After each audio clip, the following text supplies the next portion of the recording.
Now we have another amazing set coming up with Cybil and ShinyMark. Yeah, absolutely.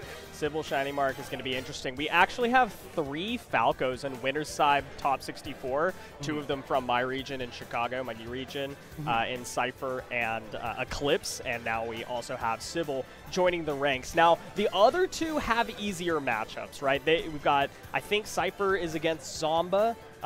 One of them is against Zomba, one of them against SkyJ. So they have a lot easier time matchup-wise. This is not that. Pikachu Falco seems terrible.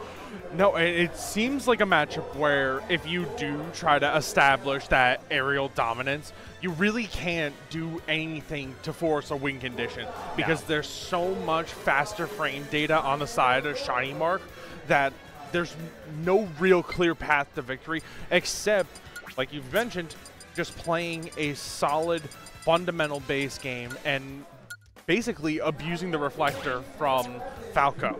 Yeah, exactly. Yeah, there's really not a good way to approach. You can't hit up tilt because Pikachu pancakes. You can actually hit up tilt more reliably on Pichu than you can Pikachu, which is just crazy to me. And then, yeah, how else do you really approach, right? Like, you can hit a nice dash attack, but if you miss that, you're getting comboed to hell. Yeah, it's a huge risk, especially because of the linearity of the recovery, where if you go for an illusion at a predictable angle, that's a pretty easy back air for ShinyMark to take advantage of. Yeah. But even more importantly, if you're going low, and let's say you Firebird right back up to the stage, again, you can either get sent into the stage, you get sent into a tech situation. There are thousands of ways for ShinyMark to exploit your recovery as Falco. Yeah. So maintaining your ground and your composure, especially off stage, are huge assets for Cybil right now. Absolutely, yeah. That's definitely going to be a core aspect of the game plan, but ShinyMark is just so comfortable off stage and planking under the stage and really controlling the pace of the game that Falco's biggest weakness being approach ability, being closing the gap in neutral, really just having rough neutral altogether is going to be heavily exploited.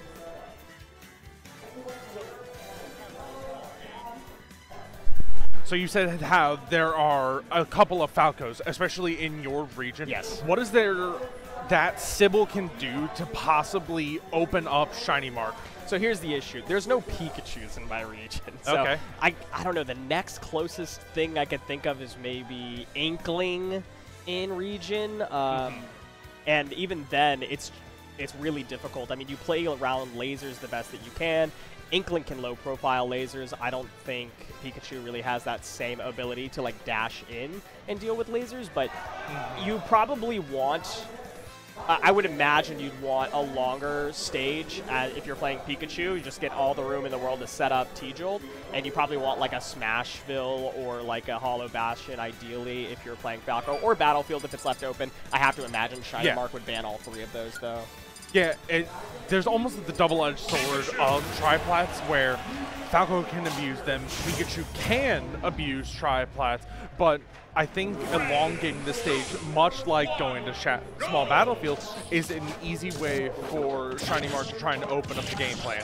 Yeah, absolutely. Starting off right now on small battlefields, good neutral stage to start off on. You definitely don't want to start PS2 if you're Cybil here, so I like the compromise to go to small battlefield. You get to play around T-Jolt a little bit more effectively. You can back up Reflector and not get punished for it, but if you're playing in the scramble situation against ShinyMark, Pikachu's going to win every time. More importantly, I think Cybil might have gotten caught a few times just trying to push a button out of disadvantage. We see a lot of forward airs and other items being thrown out to try and deter ShinyMark, but eating the percent consistently is not an easy way to open up ShinyMark. But that back air, close, but not enough. Yeah. Like 2% more, I think it would have worked out. But ShinyMark has the ability to cross to the other side of the stage a lot faster than Cybil can on Falco. It's just a great way to reset neutral when you're off stage. Using the wall jump to good effect there, but I think small battlefield might work against you if you do try to go for that same trick. The T-Jolt to take you out, but the up air closing out quick. Up tilt, up air, pretty consistent. Yeah, ShinyMark's going to look for like maybe an aggressive approach here. And finding the forward air, I mean, is a great way to start off, right? You want to bait ShinyMark into doing aggressive things. We've seen a lot of those thunder, like B-reverse thunders off of a wall jump. That's what ShinyMark's been doing a lot this tournament. But, I mean, Cybil was waiting for it. Cybil's definitely playing a lot more patient and is really far up this game. Yeah, Cybil's in a really commanding position where they don't even have to make any more of these risks where they're throwing out an option to bait ShinyMark. Now you can just play a pure defensive game, use the reflector like we have seen, but also now just start trying to go for your consistent kill options, up tilt, back air, or whatever that Cybil can dream. Quick attack does catch there. That was kind of crucial because otherwise I think Cybil would have found an up tilt into that back air. But off stage now, Cybil's trying to get back. Just goes for a really, I want to say, lazy Phantasm back to stage. ShinyMark catches it out and is continuously catching out these options. That was definitely an aggressive choice, but you cannot just Firebird at any spot. You have to be smarter about it. You have to be able to wall slide it. And that's part of what we talked about in the pregame. You cannot choose a linear recovery route against ShinyMark. Yeah.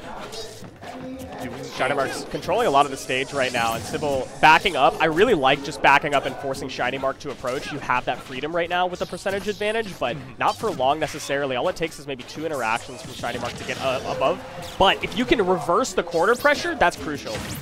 More importantly, just racking up more consistent percent. We're getting to this kill window where Cybil can just look for a back air and seal the stop.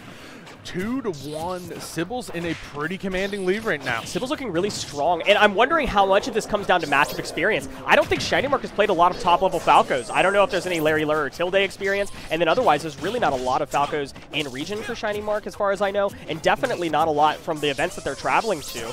I feel like any event recently hasn't had a top-level Falco because Tilde doesn't attend too much, and there's not really a lot of others. Yeah, I completely agree with you. There may not be the representation there, but we've talked about this before in the past where top-level players like ShinyMark only need a couple of interactions to adjust their game plan. Yep. And again, Cybil smothering ShinyMark on defense here. It seems hard. Oh. Big. That's a big combo right there. The drag down fair almost led into something, but I like the DI in to make sure you don't get hit by the laser into the up air. Waiting for the air dodge. Can't get an up smash there? Going for the up air. I guess it's just continuation. It's a lot safer. You're a full stock up. All you need is one quick opening, one quick option, a back air or something along those lines. All right, the up smash does equalize, but ShinyMark has quite a deficit to erase. And at this point, you have to be watching out for any of these starters like oh my god, the up tilt, but that back air is so lethal. Cybil up 1-0, and we thought this might be a little bit of a hill for them to climb. That's really interesting. So Cybil, as far as I know, has played against Jigs, another top Pikachu player, has at least a little bit of experience in that matchup. And I think that that's coming into play a little bit. ShinyMark isn't playing grounded, which I feel like is kind of the crucial aspect of playing against Falco, is that you have to play grounded game plan, play around pancaking, play around not being able to get up tilted, just fish for quick attacks. I wouldn't even bother with T-Jolt half the time probably, and play around your grab game the best of your ability. You can definitely dash up, grab on like a whiffed forward air, drift back or something like that. Just not enough grounded gameplay. Yeah, and I think part of it is we're not scaring Cybil into shield enough. Yes. If Cybil is afraid to throw out those landing fairs, a nair, or any of those extension tools, it really implements ShinyMark's strategy to at least push Cybil off stage and force the recovery routes that we saw there. Using the F-tilt to secure an easy stock on stock number 2. That is the game plan that I think ShinyMark needs to start playing around, but Cybil playing really composed and, more importantly, just dancing around the effective threat range of ShinyMark. Yeah, absolutely. Here's an interesting thing, though. Stage counterpicking. We're taking a moment. I think ShinyMark stepped away for a little bit. Got to recompose and start over the game plan a little bit. But here's the interesting thing. Stage selection for Falco versus Pikachu, I think generally like favors Falco, because as soon as you ban PS2 and like Town and City, every other stage is small, and Falco has the freedom to frame trap just as well as Pikachu could on like a Final Destination or like a Kalos. There's so much freedom to be able to throw out an aerial, but like fast fall, so that way if ShinyMark goes for an air dodge, you can follow it up really easily. I mean, there's just so much freedom in flatter stages. And in the smaller stages, of course, keeps it really claustrophobic for Pikachu to get hit by any errant thing that a Falco might throw out. An random aerial or an up tilt will cover so much more of the stage. So I really don't know what stage you pick here as ShinyMark if PS2 is banned, which I imagine it will be, and if Town and City is banned. I think part of it is, I hate to say this, Hollow Bastion might be the choice. You can camp under that center platform and essentially create a tent that Cybil has to move around. Where if Cybil comes to, let's say you try to draw through the platform, do a nair, and then extend into a grab, it's not necessarily as free. ShinyMark can react to the drop down. Right. So there are ways for him to intercept what Cybil's offense might be. That's an interesting thought process, because I feel like it's a double-edged sword. If you have a Falco playing underneath the platform, there's a lot less ways for Falco to approach a Pikachu under a platform, it's true, but if Falco gets under the platform, you get an up tilt, like fair drag down onto the platform, up throw, up air, and that's an easy kill on Hollow Bastion's short ceilings. I mean, that's a scary, scary place to be. Yeah, it's very, very scary, especially when back air has been so potent. Compressing blast zones, period, is, I think, part of a necessary risk you have to take, because it goes two ways. We've talked about how Cybil can't recover to the stage using the Firebird, but think about getting F-tilted if you go for what you called a lazy illusion right back to the stage. You get called out with an up smash, an F-tilt. It goes both ways. Yeah. You're gone at 80–90%. That's a fair point. Yeah, I think that we have to go back to the original game plan and try not to put too much onus on which stage you go to. Yeah. Probably running it back to small battlefield is the best shot for ShinyMark. And then just play around forcing shield pressure, like you said, forcing Cybil to shield more, playing around grab game more, playing a lot more grounded, because you're going to get air-to-air like crazy by a Falco. Yeah, I think that's exactly what you're talking about. You need to find a way to enforce the shield and scare Cybil into doing anything else than trying to oppress you with aerials that are just outside of a range where you can jump and react with fair. But we did just get confirmation. We're running it back to small battlefield, much like you said. Yeah. I think this is where ShinyMark is going to take those learnings from Game 1 and start applying it and hopefully trying to shift their game plan more towards shielding. Yeah. ShinyMark is #1 seed at this tournament for a reason. He's young. He's adept at adapting incredibly well. We've seen him make reverse 3-0s on a lot of top players. I don't think that this is necessarily going to be any different. I fully expect to see ShinyMark renewed in this game. But here we go, back to small battlefield. And ShinyMark playing a much more aggressive game so far, already coming out swinging and trying to force Cybil into the corner. Yeah, there's some shield pressure right here that we're talking about, but off stage and parry, that's such a good and crucial parry. Oh, I love the DI in to ensure that you can't get dragged down to the platform. ShinyMark is showing a little bit more adjustment. More so now, just using that fair as a deterrent, trying to tell Cybil, you can't necessarily jump in on me for free. I like how ShinyMark is immediately using the Skull Bash to get under the stage to try and recover and regain some composure under the stage. But Cybil just running away with this game right now, 98% essentially unanswered. Yeah, we're talking about ShinyMark's adaptation and doing a lot better than before, but that's really not saying much because Cybil still has the game fully in their hands and has been racking up the damage like nothing has changed. Like, finding the openings, making the most out of the openings, and not getting worried about the scrambles. What a crazy up smash. Great DI from ShinyMark. Didn't even matter. A good call out, and I think you mentioned this earlier. Cybil is actually playing a pretty defensive game where you're just deterring ShinyMark from attacking you, whether it's with aerials or anything else. Cybil's using Nair to great effect, but getting consistent conversions. Only 60% onto Cybil's first stock. ShinyMark might have to start looking at another way to approach. Up air juggles are a great way to do that. Falco doesn't have a great way to deal with people underneath them. And if you can continuously up air juggle like this, then you can force a lot of situations. As long as you are grounded right afterwards, just a short hop up air and then ground yourself so that you can get fast speed to wherever Cybil chooses to drift. That's not what we're seeing though. Cybil's just getting more leases on life every single time that ShinyMark doesn't over-aggress, or does over-aggress, I should say. Cybil at 117, and now ShinyMark trying to slow down the game using the T-Jolt. I think this does make sense, so you're locking Cybil into the reflector. Yeah. So you can bait that behavior, but right now, 76%, you're threatening up till back air. Yeah, and in theory, I agree with you, but the situation is that Cybil is closing the gap underneath to punish T-Jolt with like an up tilt.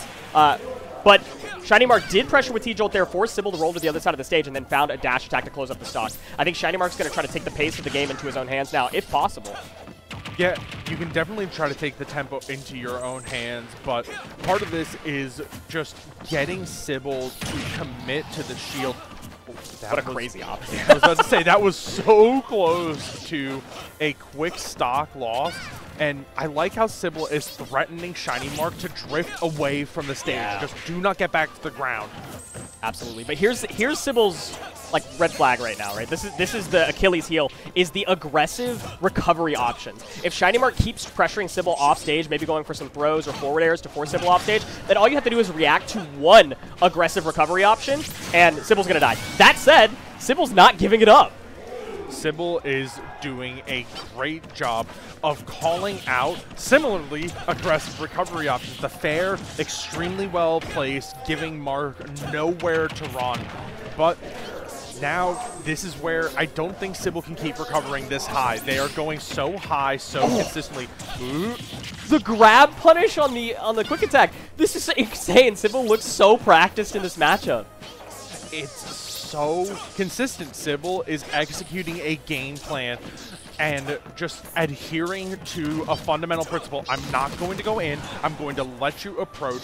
But more importantly, I'm going to wait for the whiff and get a 60-70% conversion just off of it. Yeah. A little bit late on the grab there. ShinyMark is able to start a little bit of an advantage state. 69%. You're going to have to swing for the fences here if you want to close out the stock. You cannot go for any more guaranteed combos. You kind of just have to find a nice tech read or a jump read like that to force Cybil in disadvantage, the forward air to force them off stage, and now a punish on the recovery. That should be it, and there it is. Yep, this is what we talked about earlier. If you punish the linear approaches, or recoveries rather, that's where ShinyMark is going to make the most out of their stock closures. Yeah. But it might be too little too late. 76% onto the board. It's a huge mountain to climb. And even though you get this recovery to the other side of the stage, you can T-Jolt camp out. Oh my god. Oh my god, what a chase. That's crazy. A combo, big combo starter. The neutral air dodge does save Cybil, gives another chance here, but 69%, ShinyMark has fully closed the gap. I was going to say, Cybil's slightly losing a little bit of composure. That iron defense is slowly starting to fade away. And now Cybil's getting a little antsy and throwing options out almost preemptively. Oh my god, that was a crazy reverse back air. If it had gone the other direction, maybe it would have been death, but not quite happening. The forward air catches out the quick attack, and Cybil goes up 2-0 against #1 seed ShinyMark. What a great clutch by Cybil. I mean, how often do you see this type of Falco gameplay where it's extremely cagey, patient, but more importantly, it's based around a punishment style where you're exploiting one mistake, one opening, and it just leads to a stock closure. Pikachu. At its, from a bird's eye view, ShinyMark is falling behind early, which forces Pikachu to approach Falco, thereby negating Falco's big weakness, neutral and approaches. So if ShinyMark can play a little bit more patiently, a little bit more bait and punish at the start, go up like 50% or even maybe a stock, then Cybil's going to have to approach, and we're going to see a much different game plan. And look at this, Cybil now trying to harass ShinyMark back with the lasers and essentially daring ShinyMark to invade their space. I love this, just constantly backing up, and now 50% advantage for Cybil. And this is the opposite of what you wanted to see if you're ShinyMark in this situation. Trying to aggress early to find early damage probably wasn't the move. And now we're going to see a lot of what we saw in games 1 and 2. Cybil playing back, forcing ShinyMark to approach or aggress, use quick attacks unsafely, and then find grab combos.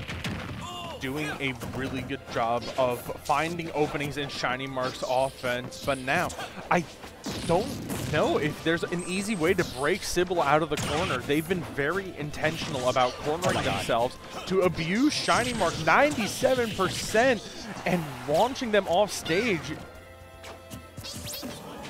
staying on the same side. The Phantasm back air should kill. It does. Cybil's up a full stock. Cybil's trying to send ShinyMark to losers in the first stage of top 64. Cybil is in a commanding position right now.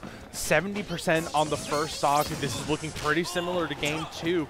If Cybil can just hold this defense and survive the onslaught from ShinyMark, this can be all but over. This is a big concern right here. That's a big read. ShinyMark getting back to stage, using that quick attack in place on the platform. That's crucial, but man, Cybil is keeping this corner pressure so heavy. And now ShinyMark just looking for a way to get back to the ground. And Cybil, again, just really good at executing and almost taking the stock. About to lap and has lapped ShinyMark in percent. Oh my, I mean, look at this laser pressure. Not able to punish the quick attack, of course, it's so difficult to do so, but just backing up, keeping the corner pressure hot, forcing ShinyMark to use aggressive roll options. And now we're up 2 stocks. ShinyMark is on his winner's side stock to Cybil, local Southeast Falco hero. South Carolina is extremely excited right now. Cybil can close this out, just doing such a good job of sharking against ShinyMark. Any landing is stuffed with and it's an SD. That's it. That's tragic. A 3 stock to close out your set versus ShinyMark. Cybil must be on cloud 9 right now. What an upset. Oh my god, that was incredible. What a show of display. I think it just kind of, it does speak to what I have to assume is lack of matchup experience from ShinyMark here, because this is normally a matchup that Falcos heavily struggle with, but Cybil looked really confident that entire time, played very aggressive, played very confident, but bait and punish style for like 80% of the game. The aggression is what allowed for the openings, but the bait and punish is what brought it home. Yeah, we talked about this over the course of the set. They did a great job playing defensive, playing cagey, but exploiting any openings that were left by ShinyMark. You could see that there may have been some misplaced aerials, but knowing that they can exploit the T-Jolt camp, 3-0ing ShinyMark in your top 64 run, you have to feel strong going into your next game. That's going to be such a boost of confidence, a boost of morale, not just for Cybil, but for the entire Southeast. What better place than to do it on your home region turf at Warehouse War, knocking down the first seed? I mean, in a losing matchup at that. It's, I cannot believe everything that we just saw with how Cybil ran that game, but you can't turn away.